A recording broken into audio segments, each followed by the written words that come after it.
Thank you for joining me for this webinar on the power of value-based selling in competitive markets. I'll start by just introducing myself and Casper and what I do before we get into the subject. So my name is Nils Luning. I am in charge of partnerships and affiliation at Casper, and I'm very delighted that Outbank is one of our partners, thus making this webinar possible. So thank you, Jack and Talia, for this. Casper, briefly about Casper. Casper is a subscription-based solution that helps you retrieve contact information of your prospects seamlessly. And I started as an intern at Casper within sales and then moved on to partnerships. And in that journey, I learned a lot that I wish to share with you today, and hopefully we can go to lunch after with some new insights in how we look at sales. To kick things off, as I mentioned, today we're going to explore how value-based selling can help you stand out in a crowded marketplace, exceed your selling goals, and build long-term relationships with your customers. We will cover what value-based selling is, the current business climate, how to navigate yourself in this environment, and how to exceed your selling goals with value appropriation. So first off, what is value-based selling?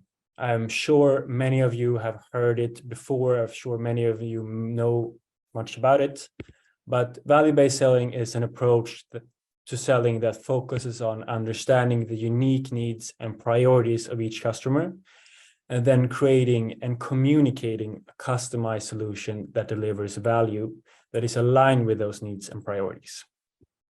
So in other words, value-based selling is about creating personalized solution for each customers that addresses their specific needs, challenges, and goals. And when I prepared for this webinar, I thought about what the key principles of value-based selling are, and I narrowed it down to these 5. Understanding the customer's business goals and priorities, of course. Aligning your solution with those goals and priorities.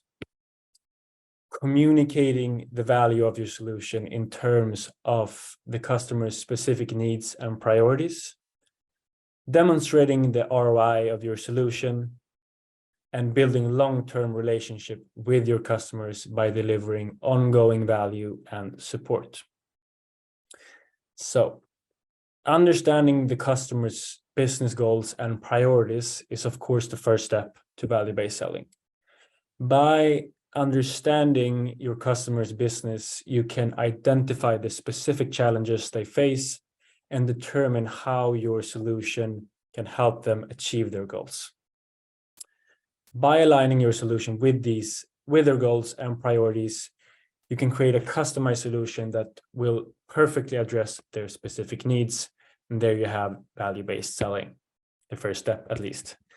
Secondly, communication. Communicating the value of your solution is key to value-based selling.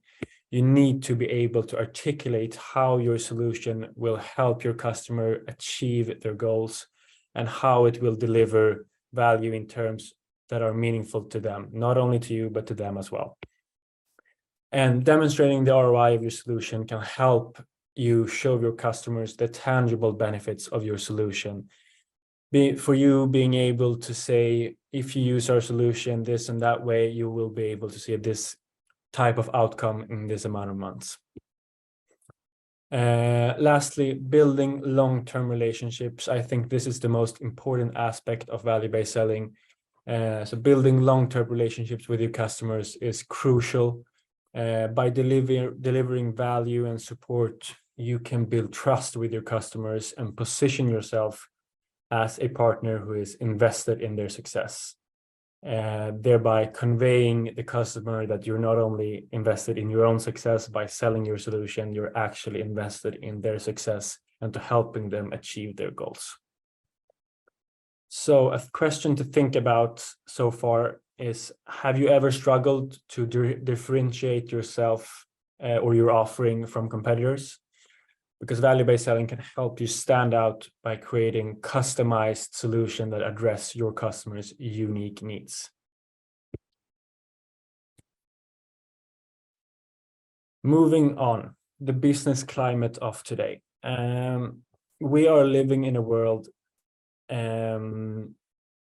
with that it's more competitive than ever, with customers who are more informed, more demanding, and more empowered than ever before. Customers have more options than ever before, and they are looking for solutions that not only meet their needs, but also deliver and exceed their expectations. And that is where you have to meet these expectations. And in this competitive environment, it is important to differentiate yourself from your competitors. Of course, this is a known concept, but how to do so through value-based selling is what is important here.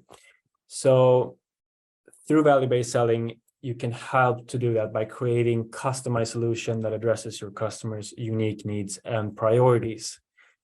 And by understanding your customer's business, you can identify the specific challenges they face and determine how your solution can help them achieve their goals. Another thing to think about now is, how do you, as of now, currently differentiate yourself from your competitors? What do you do to stand out in the crowd?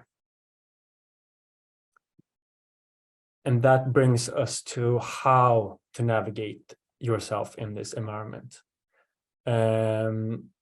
What questions do you typically ask your customers to understand their needs and priorities?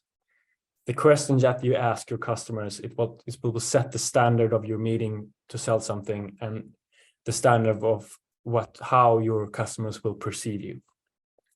This is, of course, an important thing to think about. Asking the right questions can help you tailor your solution to their specific needs and deliver value that exceeds their expectations. You usually have your pitch before you do a sell. You know what your solution can do. You know what it entails. But by asking the right questions before you start your pitch, then you can always tailor it around their needs. And in that way, the customer will feel like your solution is something that stands out and something that is a perfect fit for them. And to navigate yourself in this competitive environment, it's important to have a clear understanding of your customer's business, industry, and challenges. And this will help you position your solution as a customized, value-based solution that meets their specific needs. And one way to do this is by researching your customers before you even start the sell. This is, of course, something that should always be done, but it's worth mentioning because by understanding their business goals and priorities, you can tailor your approach to their specific situation. You can always, through that, ask the right questions to uncover the needs and priorities that they have set. This will help you create a customized solution that delivers value and meets their specific needs. And once again, communication. Communicating the value is also key when you navigate yourself through a sales pitch or through a meeting or through this entire environment. You need to be able to articulate the value of your solution in terms that are meaningful to your customer. This might be talking about ROI, the ROI they can expect from using your solution. It can be cost savings if you do a benchmark between you and other competitors, or other tangible benefits that your solution can deliver. These are always good things to bring up in the meeting or when you do a sale, so they have hard data to go on when they take this further. Also, once again, building long-term relationships with your customers is important for navigating yourself in this environment. By delivering ongoing value and support, you can build trust with your customers and position yourself as a partner who is invested in their success. Because when they think you are invested in their success, they will invest in your solution. Furthermore, we will also explore how you can exceed your selling goals with value appropriation. And by following the principles we named before of value-based selling, you can create a customized solution that addresses your customers' unique needs and deliver real value to their expectations. However, to exceed your selling goals, you need to go beyond just delivering value and focus on creating a great customer experience when doing a sale. You need to focus on providing ongoing value, not only provide value through the sale. And also you need to measure your success in order to further the success in future. So creating a great customer experience is one of the most effective ways to exceed your selling goals, but also one of the most difficult ones. Because customers are more likely to do business with companies that provide positive experience, of course, and are more likely to recommend those companies to others, meaning that if you do create a positive customer experience, it might entail in future sales through that specific lead or customer. And to create a great customer experience, you need to focus on understanding your customers' needs and priorities, as we spoke about, but also delivering the solution that meets their expectation. This may involve providing excellent customer service, 24/7 calls and emailing. It may involve delivering your solution in a timely manner. If you say you're going to bring a quote by tomorrow or today's end, you should do so. And being responsive to their needs and concerns. If they have concerns about price, if they have concerns about tracking, if they have concerns about anything revolving your solution, you should be responsive to that matter. In addition, you can create a great customer experience by providing value beyond just your solution. And this may also include providing educational content, such as this webinar, for example, offering industry insights. If you have valuable experience within the industry, or you have something that you can teach your customers about the industry, that's also always a great asset to include. And providing access to additional sources that can help your customers succeed. And this is an important note, I think, because if you can provide access to additional sources, that entails that you are interested in their success and not only selling your solution. If you have another tool that you use and say, this is a great tool to use, you should use it as well. That will convey the customer that you are really interested in making them succeed.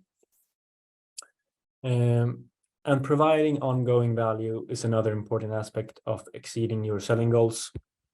Once you have made the sale, you need to continue to deliver value to your customer in order to retain their business and position yourself as a trusted partner. One way to provide ongoing value is by offering regular check-ins with your customers to ensure that their needs are being met and to identify any areas of improvement. You can also provide ongoing support, such as training seminars with their SDRs or with their managers, or troubleshooting assistants to help your customers to get the most out of your solution. Make sure that they harvest every part of your solution, what your solution can offer. In addition, you can provide ongoing value by offering new features and updates to your solution that can help your customers stay ahead of the competition. Because that's everything that businesses want to do, they want to stay ahead of the competition. And by staying up to date with industry trends and offering new solutions, you can position yourself as a leader in your market, industry pioneer, so to say, and keep your customers engaged and invested in your solution. Lastly, as I mentioned, measuring your success is crucial to exceeding your selling goals. This seems like a very simple thing, but it's extremely important, so you can see where you need to focus on in this specific moment, or what you should focus on in the future.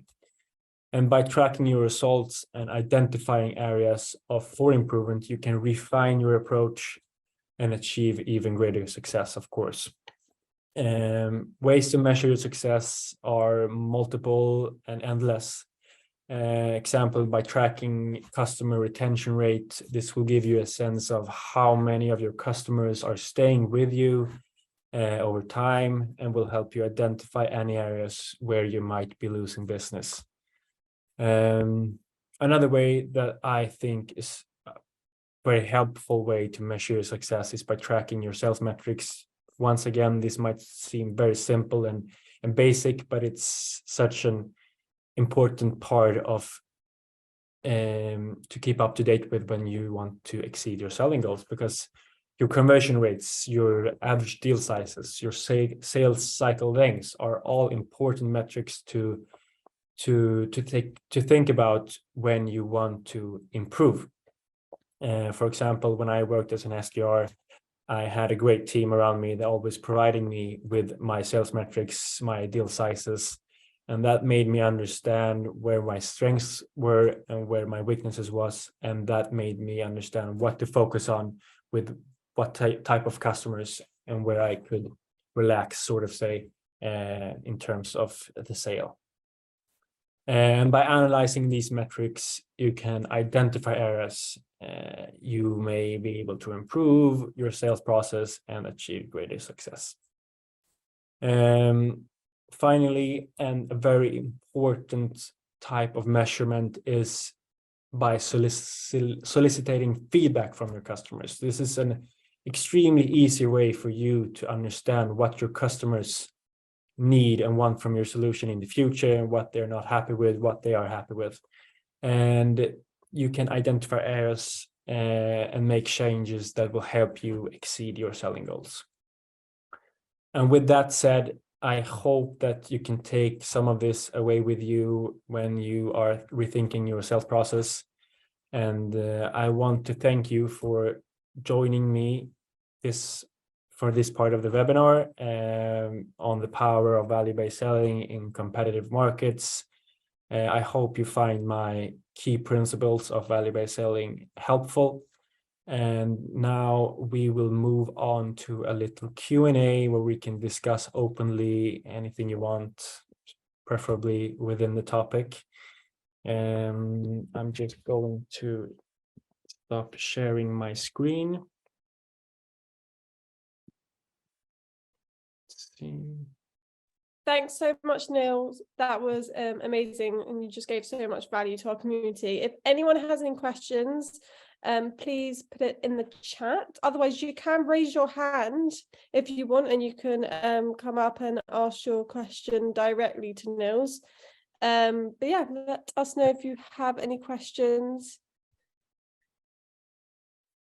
Yeah, I see a lot of haze from everyone in the beginning. That's nice. If we don't, oh, here we go. Let's. Oh, someone raised their hand and then put it down. Don't be shy.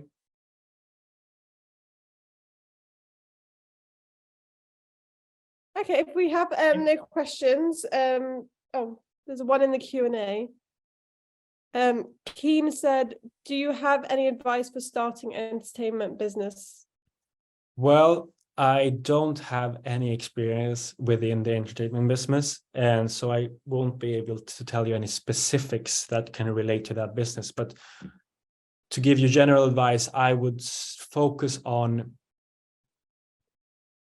from the beginning, I would focus on creating a very narrow and specific ICP. What do you want to sell? Who do you want to reach out to? And keep to that ICP and business persona. And then you will be able to find your customers if you just keep to that approach. That is a thing I've always thought that's very helpful when I do prospection, when I try to find new sales. I write up an ICP and I keep to that. Amazing, thank you. Tina has said, how do you manage the response? We want your service, but we constrained for budget. Is Tina talking about Casper or HelpBank? Tina, could you just clarify her service? Okay. Well, that is a very good question.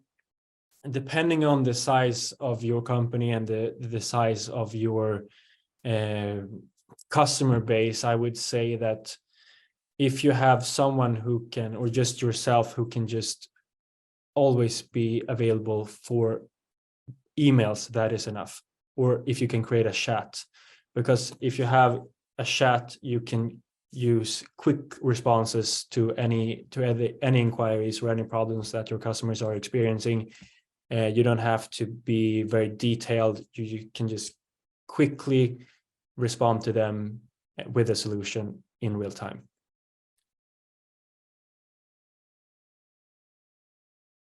Great, thanks, Neil. Leon has said, thanks for the advice and free video. I go to a lot of these and they always talk about the values of selling and what you need to do, but what does that actually look like? I mean, as a new brand, how do you get the customer to be interested and aware of your brand values?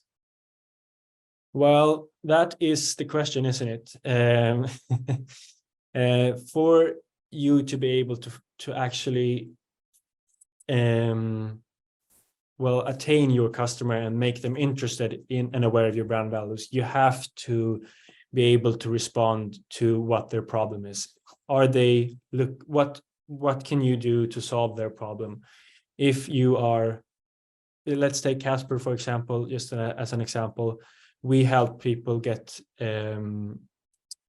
contact information in a very easy way so they can contact their customers.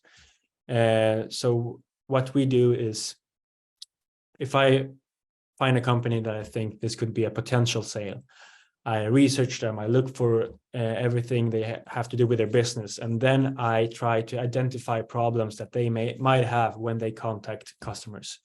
So let's say I find something saying, oh, I think perhaps that your SDRs are experiencing a lag of time when they are trying to find new sales. But with Casper, this might help, and this might be the solution for your SDRs to save time and to effectively be able to contact customers.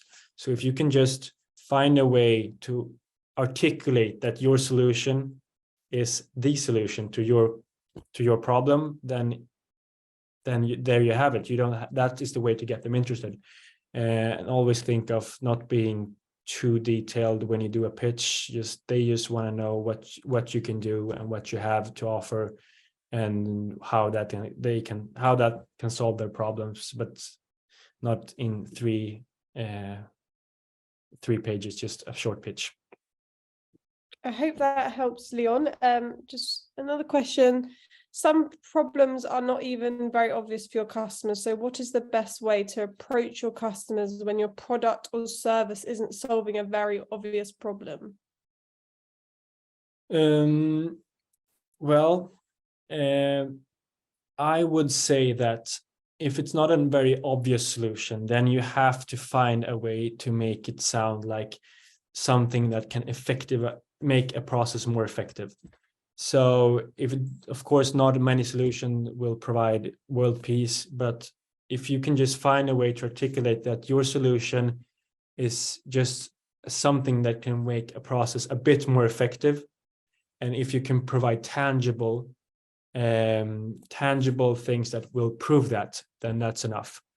Let's say there's a sales process and your solution can just narrow that sales process down in a few short ways, and that the cost of your solution will not exceed the profits, then that is enough. You just have to find a way to articulate that. Alex has said, what have you found to be the most effective way of contacting prospects? Email, cold calling, or something else? That is, I've actually thought about this several times, and I would say it's a very individual, but for myself, I've always found emailing the best way, because perhaps it's just I'm not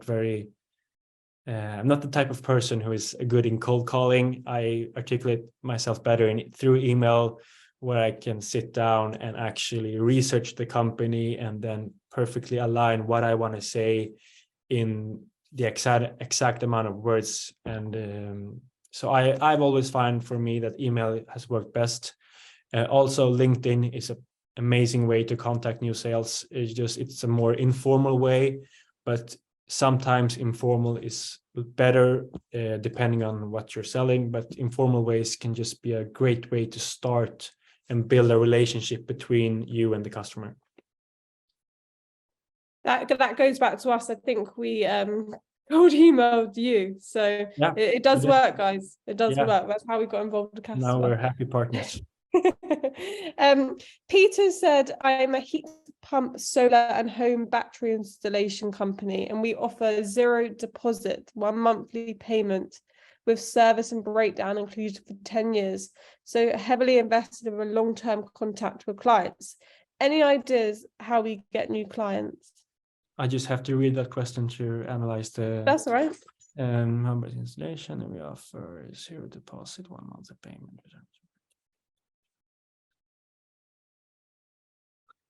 That is a good question, Peter. It's different from all the sales I have ever seen, or not seen, but worked with. And with such long-term contracts, it is more difficult, I would say. You should know long-term contracts requires a more commitment from the client. But that in that sense, to get new clients, I would actually, one thing that I found very profitable for me as a partnership manager or in charge of partnerships is that I use my happy current clients to get new clients. So I reach out to Casper clients who have been with us for a long time, and ask them if they want to become partners or if they want to become affiliates for Casper, and if they can spread the word. Word of mouth is always a great way to find new clients, and your clients, of course, they know people within the same industry.